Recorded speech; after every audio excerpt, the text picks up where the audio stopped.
Ja, hallo, mein Name ist Stefan Huber von der Firma Huber Immobilien. Ich stehe da in einer 75 Quadratmeter Eigentumswohnung in Berg, die wir innerhalb von 7 Wochen verkauft haben.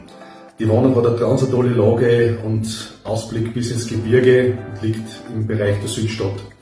Die Käuferin ist Anlegerin, hat die Wohnung gekauft und wird sie dann auch über uns vermieten.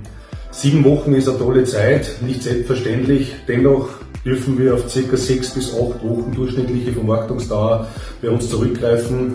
Das kommt auch daher, dass wir das Huber Immobilien Boutique Modell anwenden. Was das genau ist, kann ich Ihnen dann auch bei einem persönlichen Gespräch, wenn Sie Interesse haben, gerne erklären. Wir verkaufen Unikate und keine Massenware. Sollten Sie Interesse zum Immobilienmarkt haben, dann scheuen Sie sich nicht, uns zu kontaktieren, dann profitieren Sie vielleicht auch auf fast 30 Jahre Markterfahrung. Am Ende des Videos die Kontaktdaten. Liebe Grüße, alles Gute.